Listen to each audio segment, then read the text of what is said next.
আসসালামু আলাইকুম এভরিওয়ান। আজ আমি আপনাদের সাথে শেয়ার করব কুচি কাটার এই পাফ স্টিচ দিয়ে ফ্লাওয়ার টিপ। এটা দিয়ে আপনারা ব্যাগ, বাচ্চাদের হেয়ার ব্যান্ড এবং যে কোনো প্লেন কুচি কাটার কাজে ডিজাইন করে নিতে পারবেন। এখানে আমি এই ফুলটি বানাতে ব্যবহার করছি 4 প্লাই NA উল এবং 4 মিলিমিটার কুচি কাটার হুক। আপনারা আপনাদের পছন্দ মতো যে কোনো উল এবং হুক নিয়ে কাজটি করতে পারবেন। এই কাজটি শুরু করার জন্য আমি প্রথমে একটি ম্যাজিক রিং করে এই ম্যাজিক রিংয়ের মধ্যে আমি মোট 12টি সিঙ্গেল ক্রোশেট করে নেব। আমি ম্যাজিক রিংয়ে যে প্রথম চেনটি করব সেটাকে কোনো স্টিচ হিসেবে কাউন্ট করব না। এই স্টিচটি বাদ দিয়ে আমি পরপর 12টি সিঙ্গেল ক্রোশেট আমি এই রিংয়ের মধ্যে তৈরি করে নেব। 1 2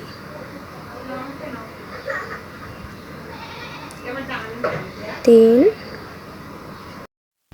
4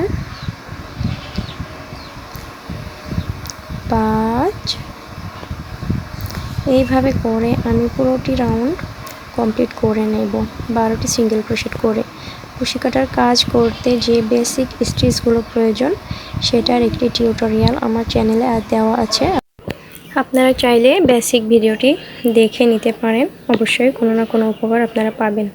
এইভাবে পুরোটা রাউন্ড আমি শেষ করে স্টিচগুলোকে ভালোভাবে গুনে নেব, তাহলে আমাদের কোনো স্টিচ কম বা বেশি হওয়ার সম্ভাবনা থাকবে না। এই পুরোটি রাউন্ডই আমার সিঙ্গেল ক্রোশেটের। তারপর আমি গুনছি 1 2 3 4 5 6 7 8 9 10 11 12। এবার প্রথম স্টিচে আমি এটাকে স্লিপ স্টিচ দিয়ে জয়েন করে দেব। এইবার পরের রাউন্ডে আমি চেন 2 দিয়ে শুরু করব। তার আগে আমি সুতাটিকে টেনে রিংটিকে ছোট করে নিলাম। 1 2।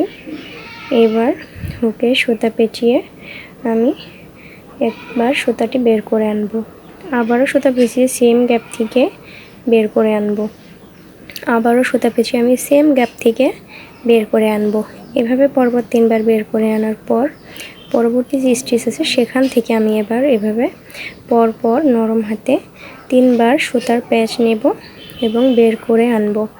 পাফ স্টিচ করার জন্য এভাবেই করতে হবে। এবার একটি সুতাকে সবগুলোর মধ্য থেকে টেনে বের করে এনে 2টি চেন করে তারপরের যে স্টিচটি আছে সেইখানে স্লিপ স্টিচের সাহায্যে জয়েন করে দেব।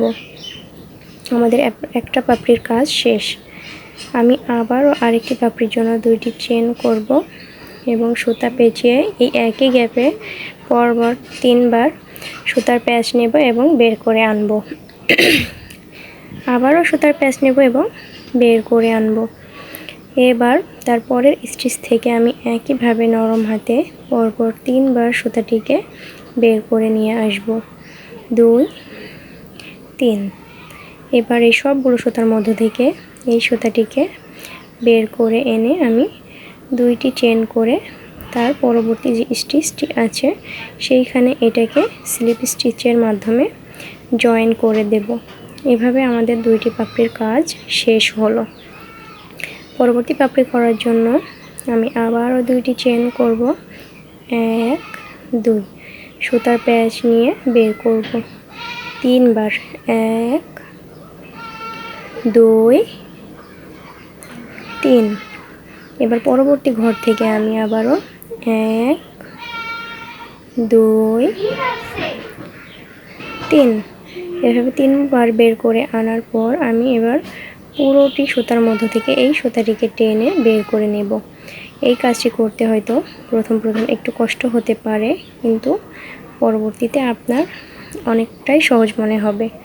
এবার 2টি চেন করব এবং তার পরবর্তী যে স্টিচটি আছে সেইখানে স্লিপ স্টিচ দিয়ে জয়েন করে দেব। এই দেখুন 3টি কমপ্লিট।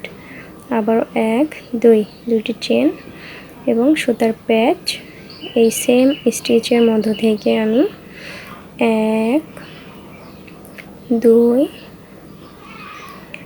3 3বার সুতার প্যাচ নিলাম এবং তারপর তার পরবর্তী স্টিচ থেকে আবারও 1 2 3 3বার সুতার প্যাচ নিয়ে সবগুলো সুতার মধ্য থেকে বের করে নিয়ে আসব। এবার 2টি চেন, আবার তার পরবর্তী স্টিচের মধ্যে স্লিপ স্টিচ। দেখুন 4টা পাপড়ির কাজ কমপ্লিট। এভাবে করে আমি পুরোটি রাউন্ড করে তারপর ফিরে আসব।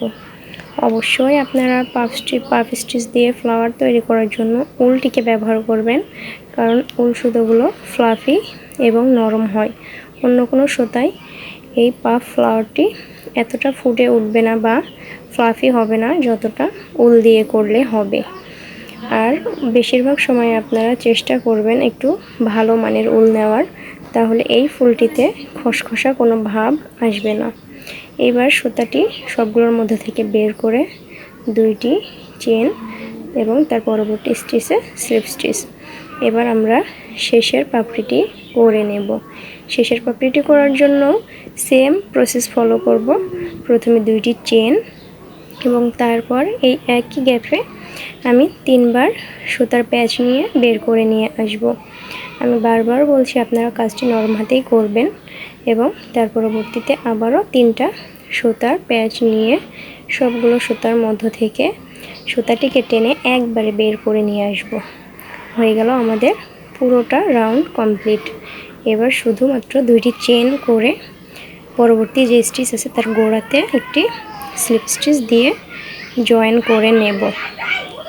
এবার একটি চেন করে সুতাটিকে বাড়তি করে রেখে আমি কেটে নেব।